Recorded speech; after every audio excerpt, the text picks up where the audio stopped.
ওং নমো ভগবতে বাসুদেবায়। আমার প্রিয় দর্শক বন্ধুকে আমার আন্তরিক অভিনন্দন, শুভেচ্ছা ও ভালোবাসা জানাই।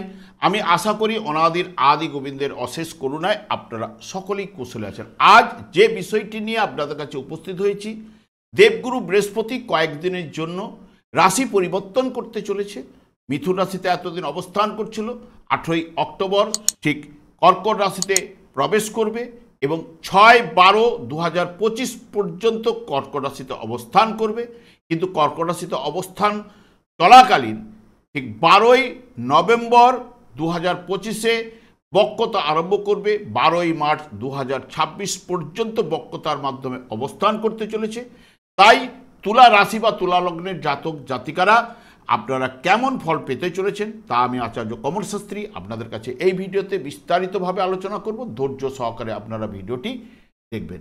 এরপরেই আমি চলে আসছি। দেখুন, তুলা রাশি বা তুলা লগ্নের জাতক জাতিকাদের ক্ষেত্রে বিশেষ করে বৃহস্পতি কর্মস্থানে অর্থাৎ দশমভাবে আপনাদের অবস্থান করতে চলেছে এবং এই দশমভাবে 18ই অক্টোবর প্রবেশ করবে। 6/12 পর্যন্ত অবস্থান করল, ঠিক 12ই নভেম্বর এই জায়গায় কিন্তু বক্রতা আরম্ভ করবে এবং আপনাদের ক্ষেত্রে বৃহস্পতি দশমভাবে অবস্থান করলো। তৃতীয় ভাবের অধিপতি গ্রহ এবং ষষ্ঠ ভাবের অধিপতি গ্রহ নিজের নক্ষত্রে থাকার জন্য সেই তৃতীয়, ষষ্ঠ এবং দশম ভাবের নির্দেশক। তার সঙ্গে সঙ্গে আপনাদের অর্থ ভাবের উপরে দৃষ্টি প্রদান এবং চতুর্থ ভাবের উপরে দৃষ্টি প্রদান করবে এবং ষষ্ঠ ভাবের উপরে বৃহস্পতি দৃষ্টি প্রদান করবে। এবং এটি যেহেতু বৃহস্পতির আনন্দের জায়গা এবং এটি তুঙ্গস্থ স্থান, নিজের নক্ষত্রে বৃহস্পতি সাধারণত দশমে সম্মানজনক কাজে জীবিকা কিন্তু আপনাদের করাবার চেষ্টা করবে বা আপনারা করে থাকেন। সর্বত্র সুনাম বা জ্ঞানী এবং ধার্মিক ভাব কিন্তু আপনাদের মধ্যে চলে আসবে। কর্মে উন্নতি ও প্রতিষ্ঠা কিন্তু লাভ করায় কোনো রকম প্রফেশনে তার খ্যাতি বা অর্থ লাভ কিন্তু ঘটাতে পারে। এবং বৃহস্পতির সঙ্গে শনির কিন্তু দৃষ্টি বিনিময় হবে। শনির দ্বারা যদি শনিদেব যদি জন্মকালীন আপনাদের ক্ষেত্রে অশুভ পীড়িত থাকলে তাহলে দেখবেন আস্তে আস্তে কিন্তু এই সংযোগে কিন্তু জাতকের অবনতি বা দুর্গতির শিকার কিন্তু আপনাদের করাতে পারে। কিন্তু আপনাদের ক্ষেত্রে শনিদেব কিন্তু শুভকারক গ্রহ, জন্মকালীন শুভ বলবান থাকলে বৃহস্পতি এবং শনির সংযোগে আপনাদের কর্মলাভের যোগটাকে এই সময় ট্রান্সফার, প্রমোশন বলুন বা ভালো জায়গাটা কিন্তু নিয়ে যাওয়ার সম্ভাবনা কিন্তু নিয়ে আসবে। কারণ বিশেষ করে আপনারা 11ই নভেম্বর পর্যন্ত শুভ ফলগুলো উঠে আসার সম্ভাবনা কিন্তু বেশি রয়েছে এবং এখানে কাজকর্মে দেখবেন আপনাদের অগ্রগতি এবং ব্যবসায় আয় বৃদ্ধি এবং উন্নতি ঘটবে। বুদ্ধিজীবীদের প্রতিষ্ঠা লাভ এবং ক্ষমতা এবং প্রতিপত্তি কিন্তু লাভ করাতে পারে বৃহস্পতি।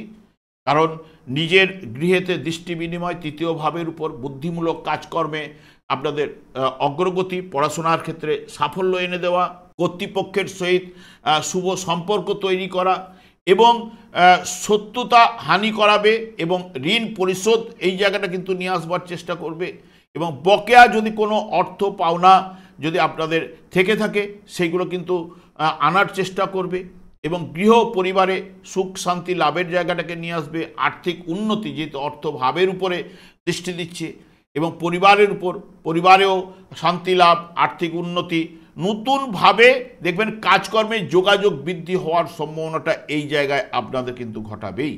এবং বিশেষ করে দেখবেন বৃহস্পতি আপনাদের ক্ষেত্রে শুভকারক গ্রহ না হলে নৈসর্গিক শুভকারক গ্রহ, এটি কর্মভাবে আপনাদের অবস্থান করছে। কর্মের দিক দিয়ে যাবতীয় সফলতাটা কিন্তু আপনাদের এনে দেবে। তার সঙ্গে সঙ্গে অর্থনৈতিক সাপোর্ট এটাও কিন্তু আনবে এবং সময়ের বিনিময়ে রোজগারের জায়গাটাও কিন্তু তুলে ধরবে এই বৃহস্পতি। এবং মাথায় রাখতে হবে, যার জন্মকালীন শুভ বলবান থাকলে তার ক্ষেত্রে এই ফলগুলো উঠে আসার সম্ভাবনা কিন্তু বেশি রয়েছে এবং যার ক্ষেত্রে দুর্বল বা পীড়িত থাকলে এই সময় হয়তো মিশ্র ফল তার কাছে উঠে আসবে। এবং 12ই ঠিক নভেম্বরের পর থেকে যখনই বক্রতা আরম্ভ করবে, যা দুর্বল বা পীড়িত থাকলে তার ক্ষেত্রে বাধা বিঘ্ন ব্যাপারটি কিন্তু বেশি কিন্তু প্রদান কিন্তু করবেই, এটা কিন্তু মাথায় রাখবেন। এবং এখান থেকে বক্রতার মাধ্যমে আবার আপনাদের মিথুন রাশিতে আপনাদের ভাগ্যভাবে কিন্তু আবার প্রবেশ করবে এবং তার আগে পর্যন্ত এখানে 6-12 পর্যন্ত অবস্থান করতে চলেছে। 6-12 পর্যন্ত এই ফলগুলো পাওয়ার সম্ভাবনা কিন্তু যার রয়েছে সবল এবং উচ্চ স্থানে যদি আগে জন্মকালীন অবস্থান করে থাকে বা শুভভাবে যদি অবস্থান করে থাকে, নবতরা চক্রে যদি বৃহস্পতি জন্ম, সম্পদ, মিত্র এবং অতিমিত্র নক্ষত্রে যদি অবস্থান করে থাকে, তাহলে অতি অবশ্যই তার ক্ষেত্রে শুভ ফল কিন্তু পাবে। এই দীপান্বিতার সময় বলুন, এই কালী পুজোর সময়ে এই পিরিয়ডটি পড়ছে, বিশেষ করে 11ই নভেম্বর পর্যন্ত। তাহলে হয়তো এই সময় অনেকের ক্ষেত্রে ভাগ্য হয়তো উন্নতি ঘটবার সম্ভাবনা দিতে পারে। আমি আর দীর্ঘায়িত না করে, আমি আচার্য কমল শাস্ত্রী প্রত্যেক বুধবার এবং শুক্রবার সন্ধ্যা 8:30 এই চ্যানেলেই লাইভ অনুষ্ঠান করে থাকি। ওই সময় আমাকে ফোন করলে আপনারা নিজেদের ভাগ্য বিষয়ে জানতে পারবেন। তাছাড়া বিভিন্ন ধরনের ভিডিও আপলোড করে থাকি, সেগুলি পাওয়ার জন্য আমার চ্যানেলকে সাবস্ক্রাইব করে বেল আইকনে ক্লিক করে রাখুন। যখন আমি লাইভ অনুষ্ঠান বা যে কোনো ভিডিও আপলোড করলে আপনাদের নোটিফিকেশন পৌঁছে। আমি অনাদি গোবিন্দের কাছে প্রার্থনা করি আপনারা ভালো থাকুন, সুস্থ থাকুন, আনন্দ থাকুন। আজ এই পর্যন্ত, পরের ভিডিওতে দেখা হচ্ছে। নমস্কার।